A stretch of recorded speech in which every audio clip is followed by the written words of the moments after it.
Bazen gördüğün ve duyduğun her şey, görmediğin ve duymadığın tek şey olabilir.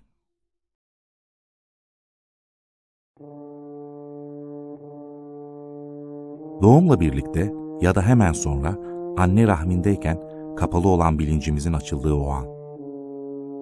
İlk ışıktan itibaren bize her yerden geliyormuş gibi ama aynı zamanda da bir anlam kazanıncaya kadar kendimize ait bir parçamız zannettiğimiz. Sonra bir başkasının sesi olduğunu, söyleyenin şimdi bizden ve bizim de ondan ayrı olduğumuzu anladığımız ana kadar söylenen bir ninni. Bütünlüğün kayboluşundaki pişmanlıkla birlikte duyar ve görürüz.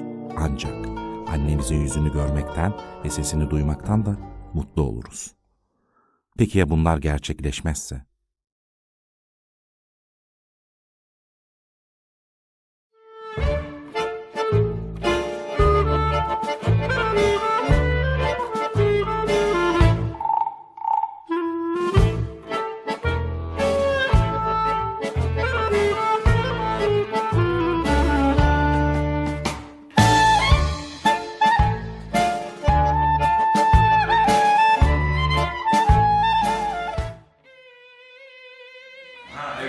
Evet, geç dört çizgi. Dört dedi çizgisi. Şöyle. Anlat. Bakalım doğru mu Tamam, tahmin? söyleyeyim. Mutlu bir aile. Nereye baksın mı? Evet, doğru mu? Ha evet. Böyle bir şey söyleyecek. Uzaylı zannettikleri. Uzaylı amca. Böyle bir kamerayı kullanan var mı? Biliyorsunuz. Uzaklaştırıyoruz. Biraz uzun çeksin. Gittim, aradım tanıdım bir tek böyle öğrenci Mustafa'yı buldum dedim Mustafa'cığım arkadaşım. Evet, canım arkadaşım. Güzel. Tamam, uyarma. Kontrol edip ona göre... Ben flaşımı vereyim diyeceğim ama benim. Kerem hocam, Buyur canım. orada Hatice Fon Müzik diye bir yer var mı?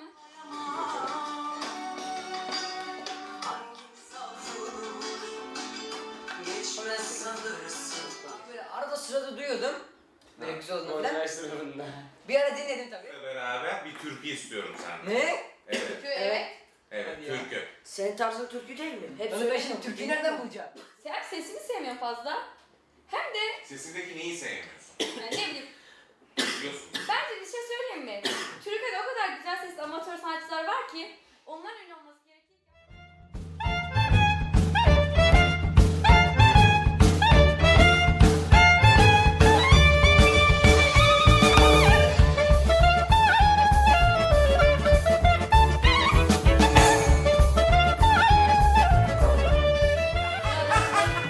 Hocam zevkler misiniz? Peki var mısınız? Ağırlar. Hepsi vallahi çok etkin kullanılıyor. Bir tek benim şifrem yok.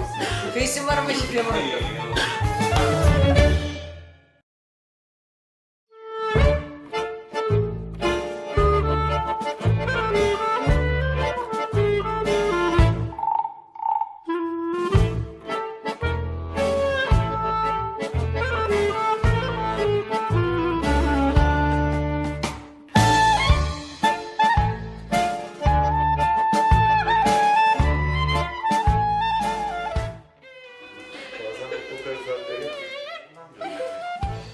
Haftaya bakalım.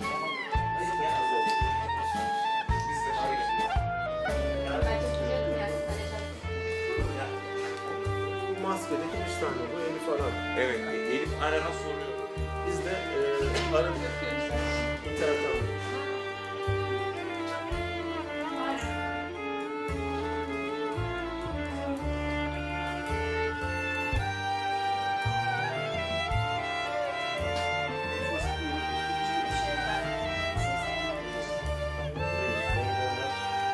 Bu da var, askerlerin.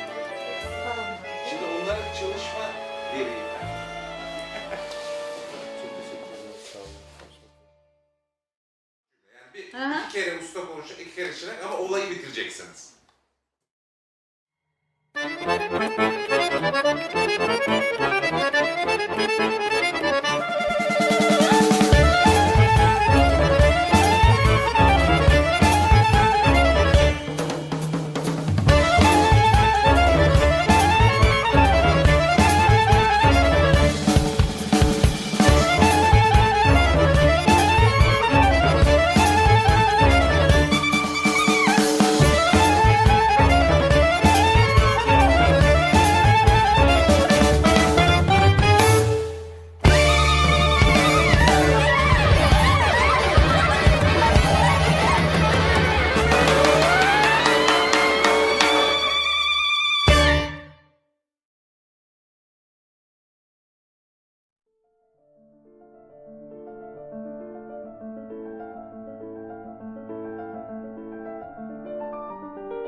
Ben giderim, adım kalır, dostlar beni hatırlasın.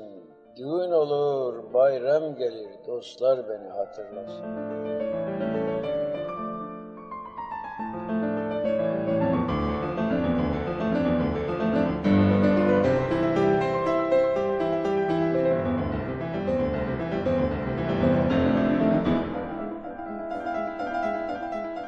Aslında derdimiz sinemayı eğitimde bir şekilde kullanmaktı. Burada da yola çıkarken sinema terapi diye dünyada da aslında bir trend olmaya başlayan yeni bir psikoterapi kavramı var. Sinemanın terapi amaçlı olarak kullanılmasına yönelik bir çalışma bu. Biz buradan yola çıktık. Tabii bizim amacımız terapi yapmak değil doğrudan ama en azından öğrenci davranışlarını, istenmeyen davranışları nasıl değiştirebiliriz sinema yoluyla ya da onları nasıl daha sosyal hale getirebiliriz, eğitimin içine katabiliriz, bunun üzerine çalıştık.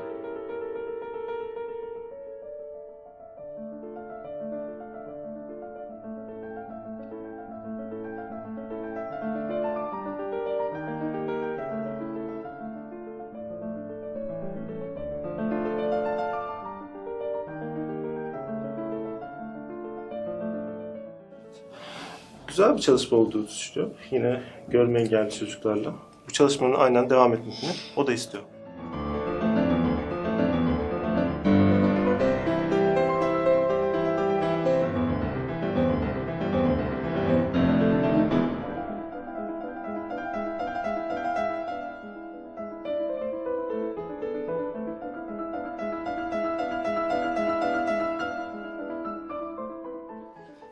Öncelikle çekim aletlerini falan kullanmayı nasıl kullanılıyormuş öğrendim. Mesela bu kameraların o kadar sese hassas olduğunu bilmiyordum. Ta öbürkü odadan çünkü sesi alıyor yani kamera.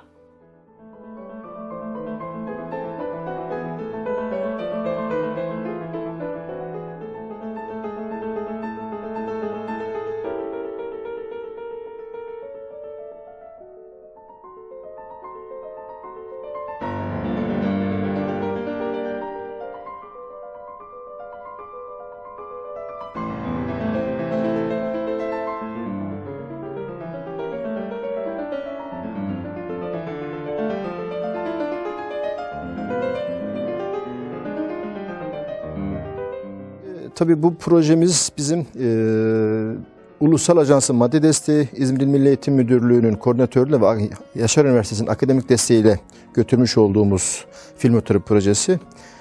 Bizim değer verdiğimiz önemli projelerden bir tanesi. Biz olaya şöyle bakıyoruz aslında bakarsanız. Yani bunun projenin kendi amaçları var ama özellikle de şöyle düşünüyoruz biz. Çocuklar açısından öz saygı ve özgüven kavramları var.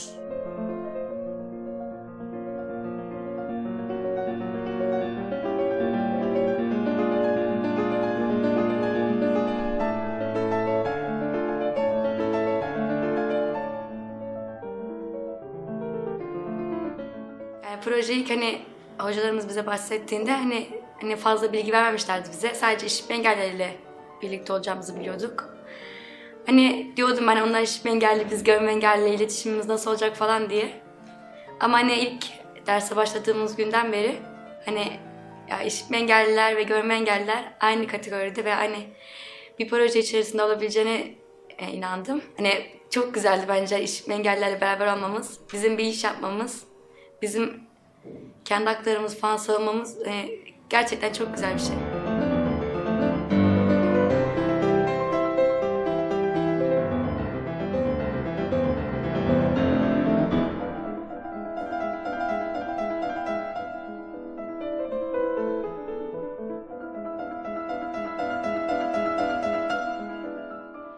Bir farklılıktı çünkü bir araya gelen grupların engel durumları farklı. O yüzden farklılıktı.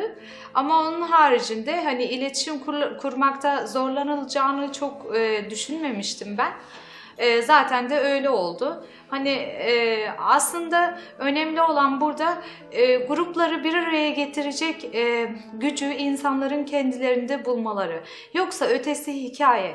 Gruplar bir araya gelince yapılmak istenilen her şey yapılıyor diye düşünüyorum ben.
Ben. Evet, güzeldi diyor. Güzel bir çalışma yaptık. Görme engelli çocuklarla güzel bir çalışma yaptık. Onlara yardımcı olduk. Onlar da bize yardımcı oldu diyor.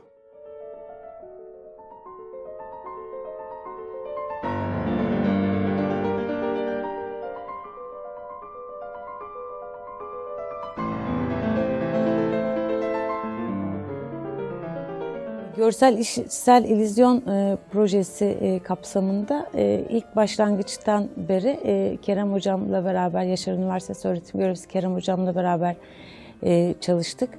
İlk duyduğumda çok heyecanlanmıştım. Projede gönüllü olarak çalışmak istediğimi müdürlüğümle de paylaşmıştım. Bu isteğim karşısında o da uygun bularak çalışmamda beni yönlendirmiş oldu.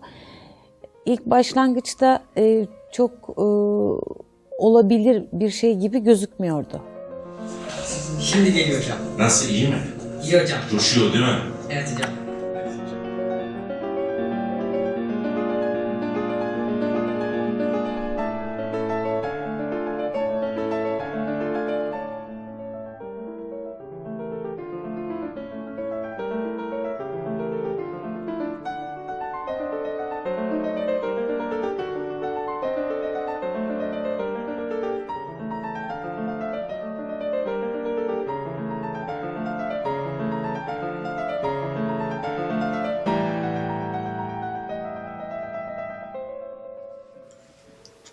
Görme engelli arkadaşlarıyla beraber olmak işte farklıydı ve bu film çekimini özellikle çok sevdiğini söylüyor.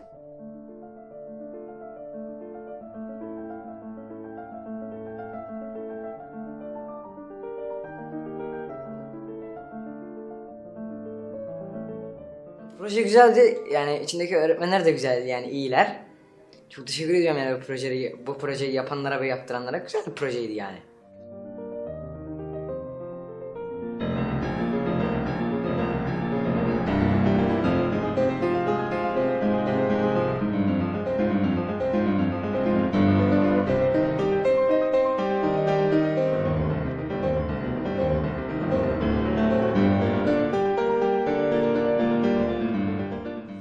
Çalışmayı beğendiğini söylüyor daha doğrusu.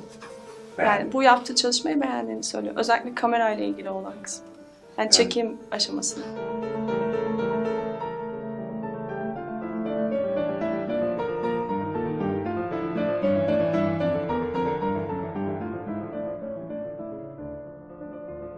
Proje gerçekten güzeldi. İşitme engellilerle bir şey yapmak, o yani biz de engelliyiz ve onlar da engelli olunca onları daha çok anlayabiliyoruz. Yani projede gerçekten mutluydum. Proje gerçekten çok güzeldi.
adlı kitabınızın içindeki şiirlerden sizi en çok etkileyen şiiriniz hangisi?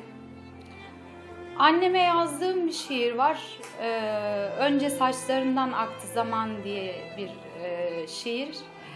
Hem engellilikle işte hem engelli annesi olmakla hani bizim ülkemizde kadın olmak çok zordur.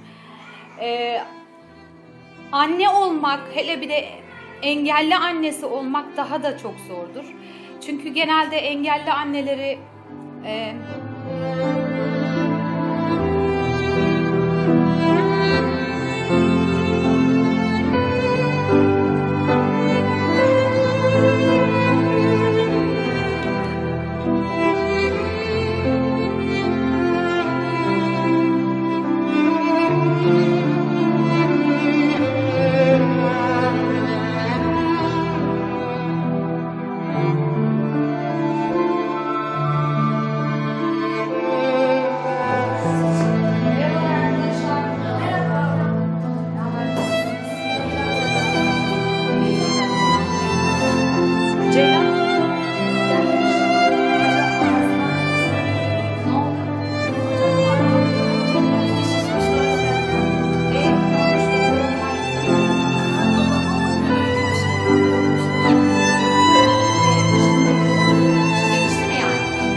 engelli anneleri genelde kendilerini suçlu hissederler. Kadın olmak zor olduğu için engelli annesi olmak da tabii ki kadın olmasından dolayı o da çok zor. Bundan dolayı işte anneme yazdığım o şiir. Bize bir tane anınızı anlatır mısınız bu şiirlerle ilgili? Şiir kitabınızla ilgili ya da? Mesela bu anneme yazdığım şiiri anneler gününde memleketten dönüyordum. Otobüste yazmıştım. Onu hatırlıyorum o şiirle ilgili. Yani hem işte evden annemden ayrılmanın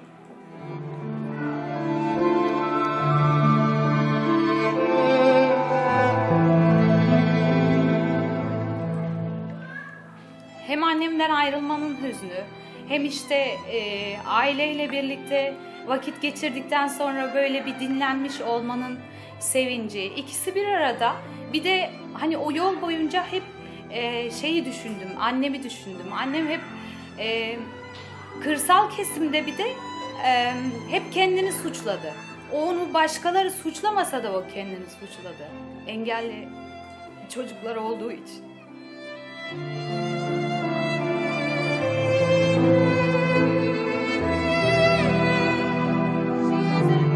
Ki'nin aile yazıldığı cümleler nasıl cümlelerdi?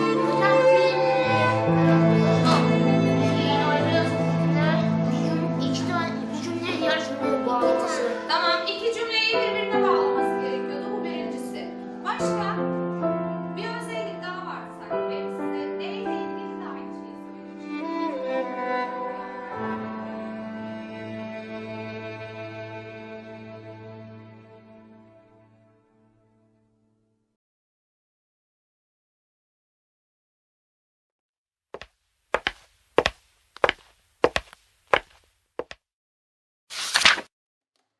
Sen Yusuf'a en güzel demiştin ey Züleyha.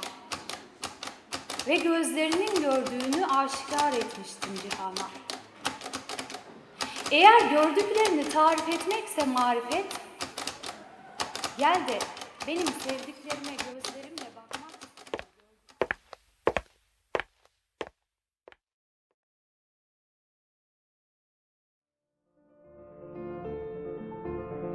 Gün ilkindi, akşam olur.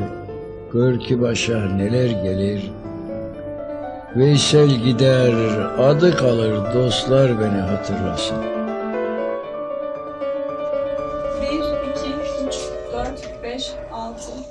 8, 9, 10. Çalıştı hocalarından. Projeyi yapanlara teşekkür ediyorum. Bütün emeği geçenlere.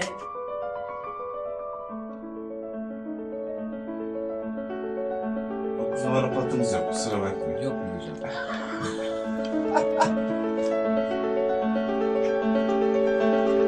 Tamam sağ ol. Gel. Bir saniye.